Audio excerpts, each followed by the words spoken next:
فصاحت اور بلاغت کی تفصیلات گزرنے کے بعد صاحب کتاب اس موضوع پر کچھ لوگوں کے جو اونچے درجے کے ہے فصاحت و بلاغت میں عبقری ہے یعنی برتر ہے، ان کے اقوال کو نقل کرنا چاہتے ہیں، اور یہ لوگ ہر ایک اپنے لحاظ سے بلاغت کی تعریف کی ہے، اور انہوں نے بلاغت کی تفسیر بتایا ہے، ہر ایک نے اپنے انداز میں بتایا، اور ایک ایک کر کے ان کے اقوال نقل کرتے ہیں۔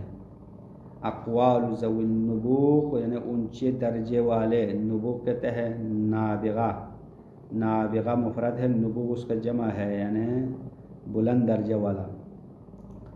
والعبقریہ فی البلاغہ، اور بلاغت میں برتر لوگ، یعنی یہ بھی اسی نبوغ کا معنی ہے تقریباً، تفسیری ہے، یعنی زبردست لوگوں نے بلاغت میں جو باتیں کی ہے وہ اقوال نقل کرتے ہیں۔ قال قدامہ، نمبر 1 قدامہ نے کہا۔ قدامہ علماء بلاغت میں سب سے اونچے والے درجے والے علماء میں سے ہے۔ وہ کہتے ہیں البلاغۃ ثلاثۃ مذاہبہ، بلاغت کے 3 راستے ہیں، مذاہب یعنی 3 طریقے ہیں یا 3 راستے ہیں۔ المساوات والاشارہ والتذییل، ایک مساوات ہے، دوسرا راستہ اشارہ ہے، تیسرا تذییل ہے۔ یہ تینوں راستے ملا کے بلاغت شمار ہوتے ہیں۔ اب مساوات کہاں پہ ہونا چاہے، اشارہ کہاں ہونا چاہے، تذییل کہاں پہ ہونا چاہے، اس کا جو مقام ہے اور محل ہے اس کو آپ ملاحظہ کریں تو صاحب کتاب نے قدامہ کی بات نقل کیا۔ المساوات وہی مطابقت اللفظ المعنی لا زائدا ولا ناقصا، مساوات کا مطلب یہ ہے کہ آپ کا لفظ آپ کے معنی کے برابر ہونا چاہیے، نہ زیادہ ہو نہ کم ہو۔ سمجھ میں آیا؟ جی۔ الفاظ معنی کے برابر ہو، الفاظ زیادہ اور کم نہ ہو، معنی سے زیادہ نہ ہو معنی سے کم نہ ہو، اس کو مساوات کہتے ہیں۔ بس تو اس طرح ہوتا ہے نا سب کہ لفظ کم ہو اور معنی زیادہ ہو، معنی زیادہ ہو تو یہ تو ان لوگوں کے لیے استعمال ہوتے ہیں جو زیادہ ذہین ہوتے ہیں، سمجھدار ہے، ان کے لیے استعمال ہوگا۔ اما کچھ لوگوں کے لیے الفاظ زیادہ ہونا چاہے معنی کم ہونا چاہے، کیونکہ وہ کن ذہن جو کم سمجھنے والا ہے ان کے لیے تو تکرار کرنے کی ضرورت ہے۔ جی۔ اما عام سمجھنے والے لوگ ہیں ان کے لیے برابر ہونا بہتر ہے، الفاظ اور معنی برابر ہو، زیادہ کم نہ ہو۔ جی۔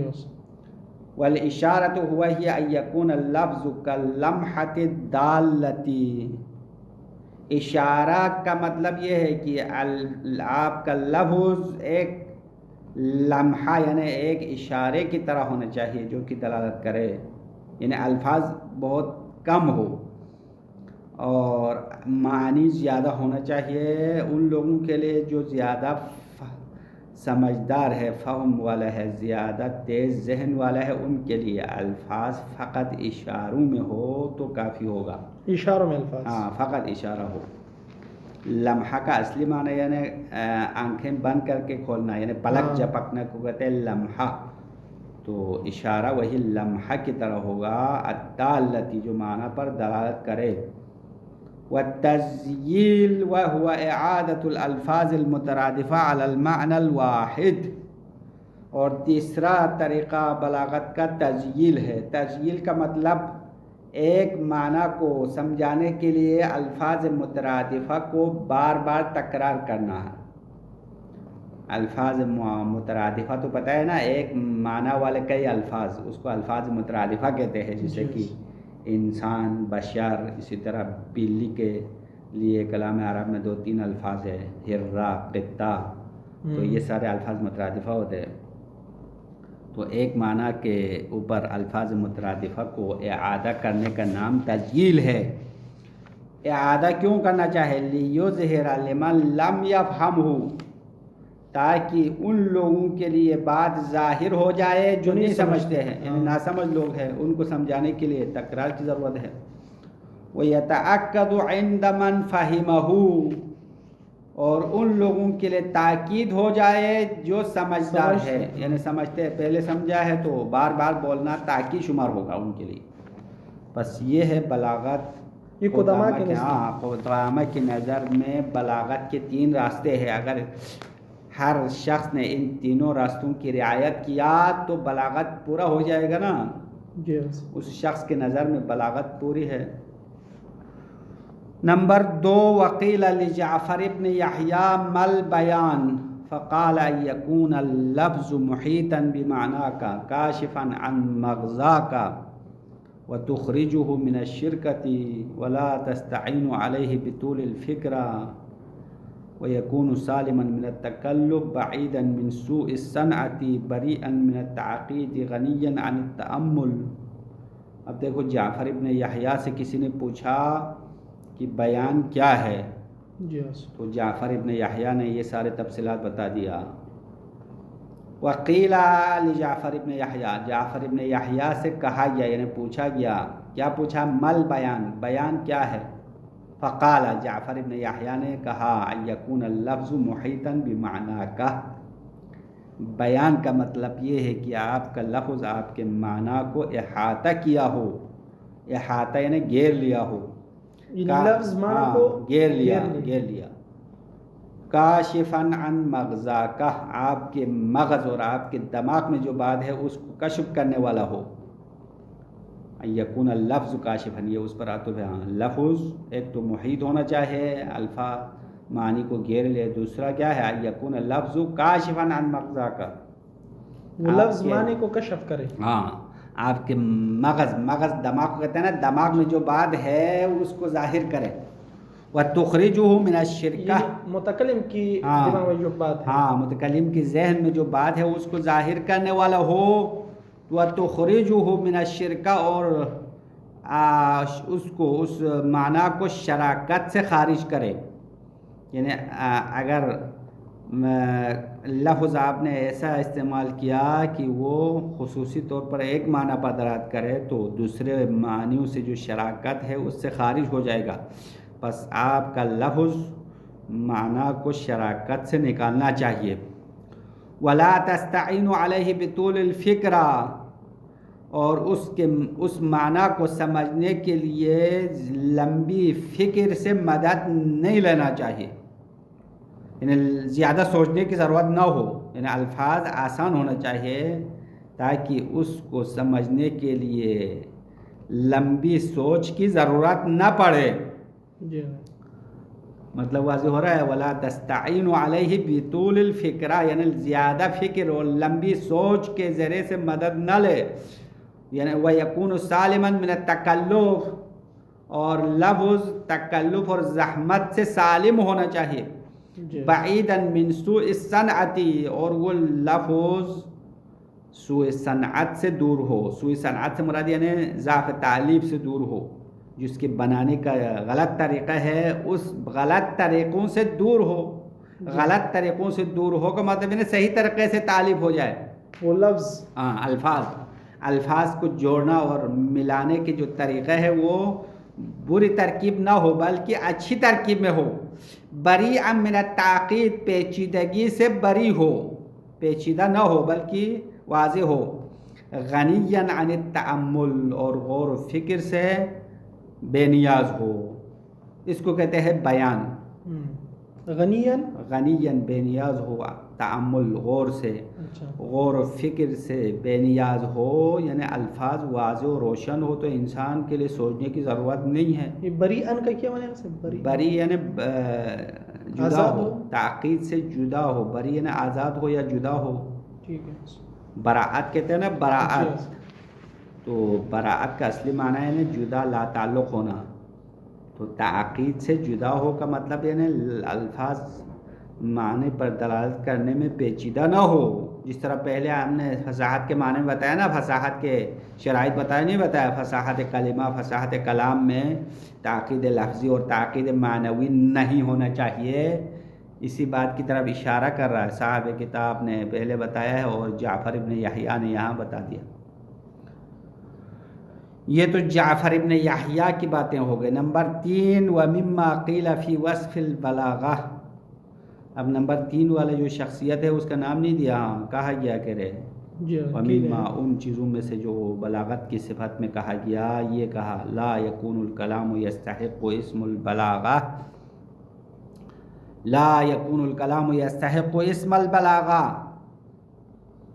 کلام بلاغت کے نام کا حقدار نہیں ہوگا حتیٰ یسابق معناہ لفظہ، یہاں تک کہ اس کا معنی لفظ کے ساتھ مقابلہ کرے، مسابقہ کرے۔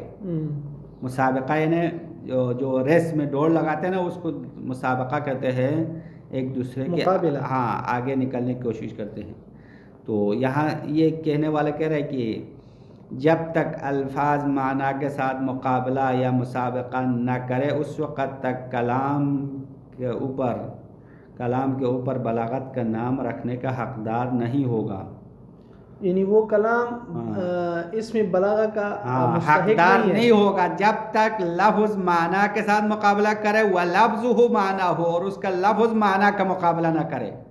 جب تک لفظ معنی کا مقابلہ نہ کرے اور معنی لفظ کا مقابلہ نہ کرے، اس وقت تک بلاغت کے نام رکھنے کا حقدار نہیں ہوگا۔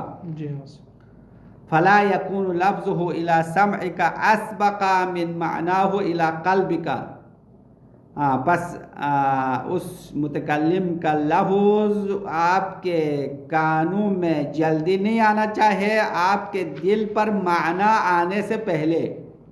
مطلب یہ ہے کہ جو ہی آپ کے دل میں معنی اتر گیا، اسی وقت آپ کے کانوں میں الفاظ ٹکرانا چاہیے، یعنی ایک دوسرے سے آگے نہ ہوا۔ مسابقہ کا مطلب یہ ہوا کہ لفظ آپ کے کانوں سے ٹکرانے کا ٹائم، اس کا معنی آپ کے ذہن اور آپ کے دل میں ٹکرانے کا وقت برابر ہونا چاہیے، ایک دوسرے کے آگے نہیں ہونا چاہیے، یعنی دونوں ساتھ چلے، یعنی مقابلے میں دونوں ساتھ ساتھ ہو، ایک دوسرے سے آگے نہ نکلے۔ اب اس جملے کا مفہوم نکالو تو یہ ہوگا کہ اگر آپ کے کانوں سے پہلے لفظ ٹکرایا، ذہن میں معنی نہیں آیا، سوچنے کی ضرورت ہو گئی، تو وہ تو بلاغت نہیں ہوگا۔ ہاں، اسی طرح اس کا الٹ، مثلا ایک دفعہ ایسا ہوتا ہے کہ معنی پہلے ذہن میں آتا ہے، بعد میں لفظ کانوں پر ٹکراتا ہے، تو یہ بھی بلاغت نہیں ہوگا۔ تو اس کے قول کے مطابق یہ ہوگا کہ انسان کے ذہن میں معنی آنا اور کانوں میں الفاظ آنا دونوں ساتھ ہونا چاہیے، ایک دوسرے سے آگے نہ ہو۔ سمجھ میں آ رہا ہے نہیں آ رہا ہے؟ فلا یکون لفظہ الی سمعک اسبق، لفظہ میں جو ضمیر ہے یہ لفظہ یعنی اس شخص کے لفظ ہے نا، متکلم کا لفظ آپ کے کانوں کے ساتھ ٹکرانا یا کان کے اندر آنا، فلا یکون اسبقہ، یہ اسبقہ خبر یکون ہے، یعنی یہ جلدی نہ ہو، من معناہ الی قلبک، اس کا معنی آپ کے دل میں آنے سے جلدی نہ ہو۔ ہاں، معنی دل میں آنا اور لفظ کانوں تک آنا برابر ہونا چاہیے، بس بات ختم ہو گئی۔ چوتھا قول، ہاں، نمبر 4، وَسَأَلَ مُعَاوِيَةُ سُحَارَ الْعَبْدِ مَا الْبَلَاغَةُ، معاویہ نے ایک دفعہ سحار عبدی سے پوچھا۔ سحار عبدی معاویہ کے دور کا شخص تھا، دیکھو اس دور میں زندگی کرتا تھا، اور معاویہ نے ایک دفعہ اس سے مذاقاً پوچھا، مل بلاغہ، بلاغت کیا ہے، بلاغت کی تعریف کرو۔ تو قال، سحار عبدی نے کہا، ان تجیب فلا تبتع وتصیب فلا تخطئ، بلاغت یہ ہے کہ آپ جواب دے، فلا تبتع، دیر نہ کرے، یعنی بلاغت کا مطلب یہ ہے کہ اگر کسی نے آپ سے سوال کیا تو بغیر دیر کیے فوراً جواب دے، وتصیب فلا تخطئ، اور حق بتائے، وتصیب یعنی حق کی بات کرے، حق تک پہنچ جائے، فلا تخطئ، اور غلطی نہ کرے، حق میں غلطی نہ کرے، ہاں، حق بات بتائے اور اس میں غلط نہ کرے، اس کو بلاغت کہتے ہیں۔ اور جواب دینے میں غلطی نہ کرے، ہاں، جواب دینے میں دیر نہ کرے، فلا تبتع نا، فلا بتا کا معنی دیر کرنا، فلا تبتع تم دیر نہ کرے، جواب دے، فلا تبتع، دیر نہ کرے، وتصیب فلا تخطئ، اور آپ حق بولے یا حق تک پہنچ جائے اور اس حق تک پہنچنے میں غلطی نہ کرے، خطا نہ کرے، اس کو کہتے ہیں بلاغت۔ یہ کس کا جملہ ہے؟ سحار عبدی کا۔ سحار عبدی معاویہ کا ساتھی، اور معاویہ نے اس سے پوچھا تھا۔ نمبر 5، وقال فضل قلت لأعرابی ما البلاغہ، اور فضل نامی شخصیت نے کہا میں نے کسی اعرابی سے پوچھا۔ اعرابی کسے کہتے ہیں؟ جو دیہاتی ہوتے ہیں نا عرب کے، عرب کے بدو کہتے ہیں اس کو، اعرابی کہتے ہیں۔ اعراب قالت الاعراب آمنا، قرآن کی آیت ہے نا، اعراب نے کہا کہ ہم نے ایمان لایا، تو خدا نے فرمایا کہ تم لوگوں نے ایمان نہیں لایا، ولیکن قولوا اسلمنا، تم لوگ کہو کہ اسلام لایا، تو اسلام پہلے اس کے بعد ایمان ہے۔ تو اعرابی سے پوچھا، قلت لعرابی، میں نے عربی سے کہا مل بلاغہ، بلاغت کیا ہے؟ قال، عربی نے کہا الاعجاز فی غیر عجز والاتناب فی غیر خطل۔ اعرابی نے مختصر الفاظ میں جواب دیا، کہا الاعجاز فی غیر عجز، ناتوانی اور کمزوری کے بغیر کلام کو مختصر کرنا یہ بلاغت ہے، والاتناب فی غیر خطل، اور کلام کو لمبا کرنا بغیر بیہودگی کے، خطل کہتے ہیں بیہودگی اور فضول، بغیر فضول اور بیہودگی کے کلام کو لمبا کرے، یعنی ضرورت کے مطابق لمبا کرنا مراد یہ ہے۔ فضول تو بیہودہ ہونے کا مطلب ہے ضرورت نہ ہو لمبا کرے، وہ تو صحیح نہیں ہے۔ تو اگر کلام بیہودہ اور فضول ہوئے بغیر لمبا کرے اور مختصر کرنا ناتوانی کے بغیر کرے، تو ان دونوں صورتوں میں بلاغت صدق آئے گا۔ عربی نے جواب دیا۔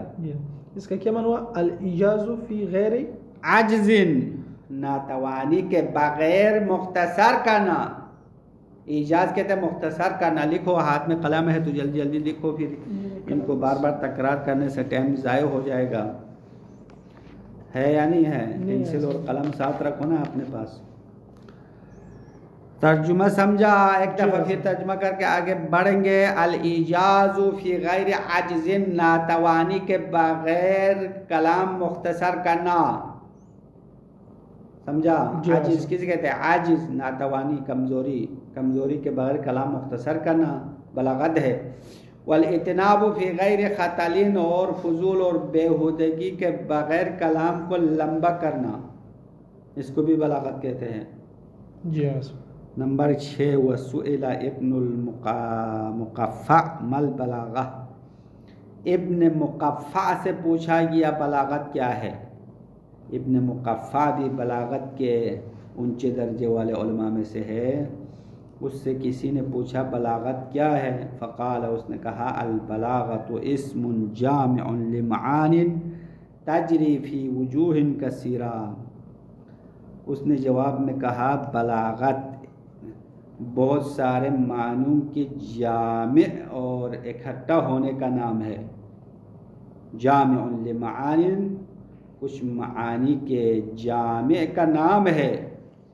تجری فی وجوہ کثیرہ، اور وہ معانی بہت ساری جگہوں پر جاری ہونے والے ہیں۔ اب نیچے الگ الگ کر کے وہ موارد بتا رہے، وجوہ کثیرہ تفصیلاً ابن مقفع نے بیان کیا کہ بلاغت چند معانیوں کے مجموعے کا نام ہے، اور وہ معانی کا مجموعہ بہت ساری جگہوں پر جاری ہوتے ہیں۔ فَمِنْهَا مَا يَكُونُ فِي السُّكُوتِ، فَمِنْهَا یعنی ان معانی میں سے کچھ معانی ایسے ہیں جو سکوت میں ہے، خاموشی میں ہے۔ وَمِنْهَا مَا يَكُونُ فِي الْإِسْتِمَاعِ، اور ان معانی میں سے کچھ سننے میں ہے، استماع یعنی کان لگا کے سننے میں۔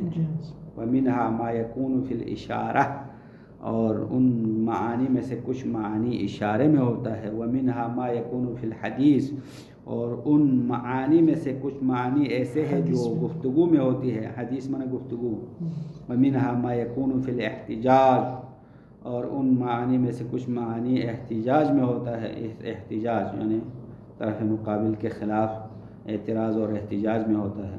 ومنها ما يكون جوابا، اور کچھ معنی ایسے ہوتے ہیں جو جواب میں ہے، ومنها ما يكون ابتداء، اور کچھ معنی ایسے ہیں جو شروع میں آغاز میں ہوتا ہے، ومنها ما يكون شعرا، اور کچھ معنی شعر میں ہوتا ہے، ومنها ما يكون سجعا وخطبا، اور ایسے معانی میں سے کچھ معانی سجع اور خطب میں ہے۔ دیکھو یہ یہاں فہرست بنا دیا ہے، آگے تفصیل بتائے گا۔ ہاں یہ وضاحت وہ مفصل وضاحت کیا ابن مقفع نے۔